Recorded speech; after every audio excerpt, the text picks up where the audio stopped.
G'day folks. Oh geez, it's bloody cold tonight. I thought I'd do a bloody vid, guys, because I was actually going to do one the other night, but I was a bit too excited still. And I thought, I'll just leave it a night or two and try and calm down, but I still haven't calmed down. I'm just flabbergasted by the way this is going. It's actually knocked me back a little bit for a 6, and oh geez, it's just unbelievable. It's actually up around 13 pound, so it's a good solid 13. I'm going to leave it at that because it feels incredible.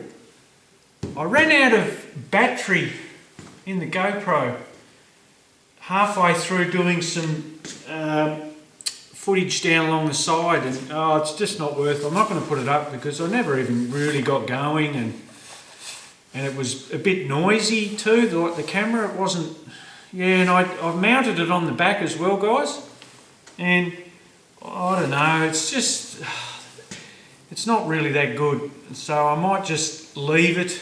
Look, if you scream out for it I might put it up, but it's a shame because the sound, I did tape the back of it up too. I've got two sort of cases, or back sort of lids for the GoPro case. One's open, which I leave inside the car, which really brings the sound, and the other one is sort of a solid sort of case. I think it may even be waterproof, but I never put it on. So what I did, I ran a bit of insulation tape over the slots, hoping to get rid of the wind noise, but it didn't. It sounds terrible. So, and the mounting position too is a little bit higher than, yeah. So there's a bit of flickering in it, and it's not. I don't think I'll bother putting it up, guys. It's not that good a quality. But that vid I did put up, that was sort of the best out of the short. The other ones before that were in the car, we were only on 7 pound. And the first vid was when she was bogging down. I couldn't even get the thing sort of spooled up or whatever. And so, yeah, that's the only reason I put the one up, guys. But I did learn a lot from that day. Oh, goodness me, I did. Well, first things first, with the pipes, the vent pipes coming up, and I did say that in that other vid driving home. It just gave it too much of a rich condition. That's actually interesting, because if you really amp up the power levels and say you go to your max size jets and you still want that little bit extra up top, I think that'd be a good solution to getting more fuel in. As long as your fuel pressure and like your rising rate and you can get it in, that extra little solution would definitely help pressurise the bowls and sort of force a bit in up top. So I'll always keep that in mind, that little trick. 7 pound, very docile on the water meth, guys. Now that tells you that the octane rating just went straight up, and it made less power with the water meth on 7 pound than it did before without it. So that was expected. I was expecting it, but it was quite a significant bit. You could really notice it. But as soon as I wicked up to 13 pound, unbelievable. It's unreal. It just blew me away. That 355, like it seemed to have a lot more down low when it's sort of that initial ramp. But this thing here, I think it'd eat it, in a straight line. 12 pound, who knows? But 7 versus 13, this thing here, hands down, is just making that much more. It's that much stronger. It's unbelievable. Even when I was running sort of 12, 13 pound with the other heads on, nowhere near. It'd go well, but it wouldn't quite. I don't know. I think it's a lot to do with the heads, guys. I really do, and the water meth. But I think it's just the way the airflow is just getting into the engine is just incredible now. So it's really unbelievable. I'm actually I may do in the next few months, once I sort of get this sort of dialed in and I'm happy with it and see how it likes it, I wouldn't mind going up 1 or 2 pounds just to try it.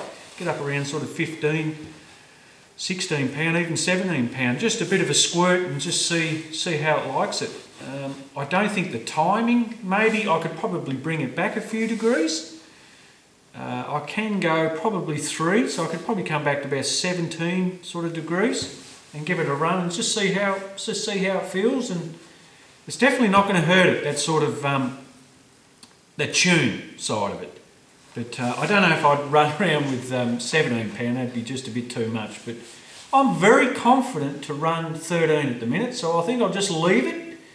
And I only really gave it a couple of hard pulls down there, guys. It was in the dry when I didn't have the camera, when the batteries were flat, and it was spinning the wheels. So I've never done that before. I've never had this experience of getting along at about 80, 90, 100 k's an hour and then just coming on and just cutting loose. It's never done that. And it's phenomenal. It's really phenomenal. I've never done this before, guys, but I'm going to give you a bit of an idea of where I think the power is on it, and I'll never know until I dyno it. So this is just pie in the sky stuff, but you can sort of get a bit of an idea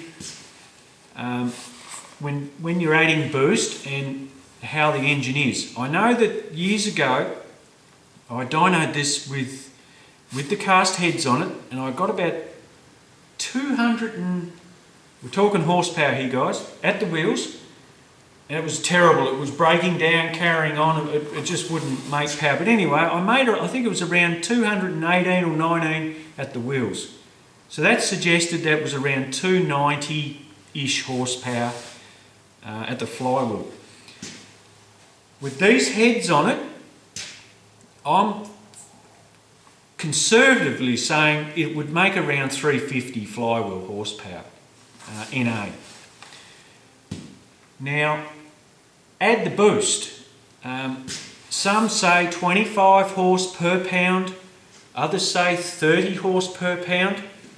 Well, I'm confident, and with my guts telling me that I'm making up to around 13 pounds of boost, around 30 horse per pound of boost. Now, you've only got to do a bit of math on that, and that gives you around 710 at the flywheel. So this is, I would say we're getting close. If not, we're around the 700 horsepower mark on, this is at the flywheel with 13 pound. It's unbelievable, because I haven't even got into this sort of territory before, and it's actually quite, you've really got to respect it, you know. It's the torque as well, you know. Like, if this was 700 horsepower, say with a RB bloody 30 or something like that, it'd be quite a scary ride. But couple that with the V8 torque that this is producing, is you know, the V8's produced with the with boost. It's unbelievable. It really is. So we're getting close to the mark on where I want to sort of live. I really want that sort of 750, 800 horsepower. Not that I want to use it all the time, guys, but I would like to be able to confidently go up to that and have a bit of fun with it, and sort of come back and well, I'm getting carried away with the horsepower. God, it's addictive. But anyway, you know what I'm saying, guys? I feel confident now to sort of run around on this sort of level, because I know that the motor's handling it at the end of the day. There's no issues with all I've said, guys. If your tune's good and you keep your revs down to a respectable level and good oil pressure, vent them well, all that, you're going to make all the power you ever need. And this sort of 700 is not really hurting it. You can just feel it. It's really wanting to just rev out, you know. It's unbelievable. So I'm really blown away with it, guys. I really am. And the transmission just feels really good. Since I've pulled them 2 front coolers out, now I don't have a restriction having to circulate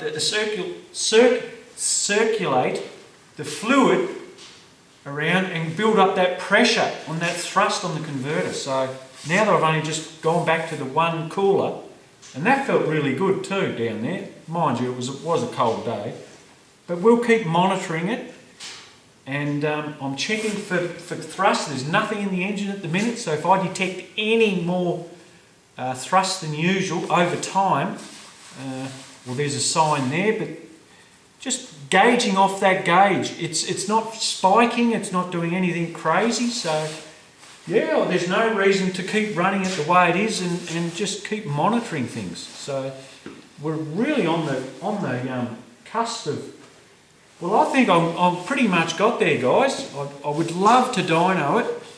It will happen, but it's going to happen on the mainland when I sort of get my trailer sorted out and get over there. I'm not going to do it here in Tassie. I'll just keep it the way it is now, and we'll just enjoy it, and we'll go from there. But I'll show you one thing, guys. I'm going to grab the camera and show you what the water meth does for your spark plugs. Check this out. Look at the difference. One on the right, there's the water. That's only after one outing, and that's one of my old plugs that I used to run. I had the phone, I ran the phone into the cylinders. I can only just pick it up, the tops of the piston.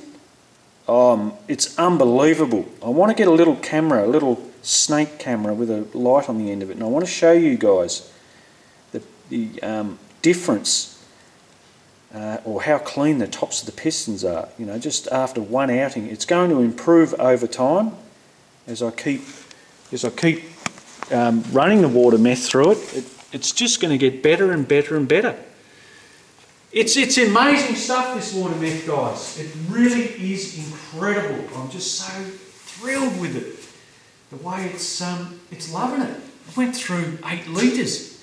I went through nearly 60 litres of fuel. I must have done 50, nearly 60 laps down there.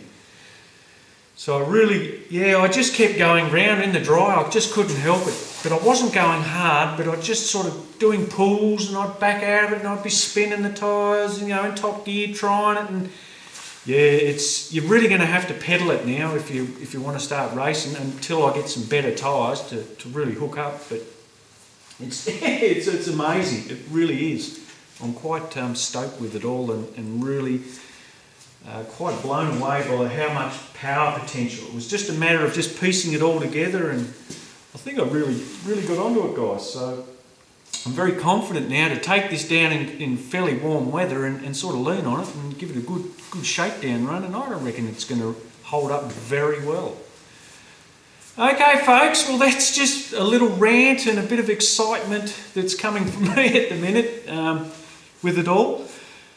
We've got, just quietly, not this Saturday, but the following Saturday. I'm sort of 50-50 at the minute. My wife's sort of not doing too good, and she's sort of struggling a little bit at the moment.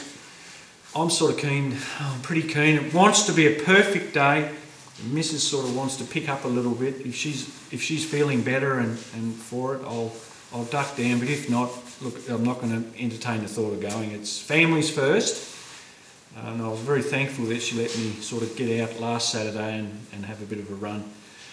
It was really nice of her. So we'll see. We'll just see what happens. But I'm going to start on the arms and the back, guys. So I'm going to do a nice little incision cut, and I'm just going to have a look at it and think about it and just sort of work on that. And I'll do some video on it and show you guys what I mean with the angles for the top arms, and how it was, how it's played in there, and I want to sort of correct it. But if I make my first cut in there and get that sort of area nutted out, and then I can work on it, and I'll get a bit of an understanding on what I need to do to correct it all. So yes, I'll do that next, and it's all good.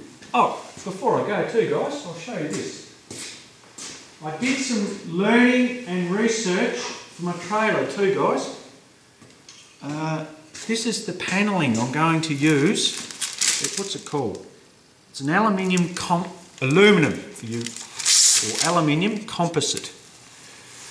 It's about 3mm thick by the look of it, and it's got, I'm not sure if you can see it there, it's got like a composite, and it's sandwiched either side with aluminum, and that's the finish of it. It comes in an 8x4, so a two 4x1200 sheet, and I think you can get a 36 by 1500. But I'll go into more detail with it as we start on it. I've got the steel for it too, guys.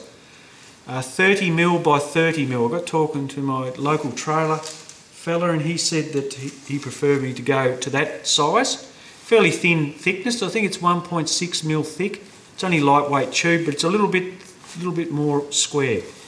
And he reckons it'll support the roof a little bit better too, rather than running the 25 by 25. Yeah, but you can see what he's done there. He's V'd out the back of that, and you can fold it.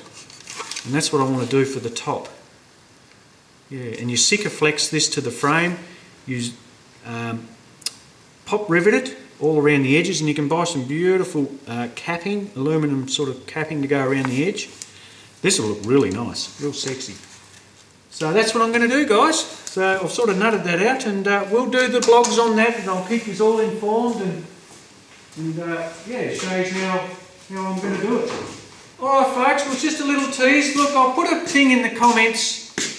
If I get more than 10 likes, I'll pop that the trunk video up. I'll just throw it up, but be warned that the sound when I'm going along the straights gets muffled by the wind. It's not so bad in the corners, but along the straights, yeah, and it's a little bit shaky. But you know, if you really want to watch it, I'll put it up if I get more than 10 likes on my little comment. So yeah, we'll run with that. All right, guys. Well, I'll pop one up soon, and I'll catch you later.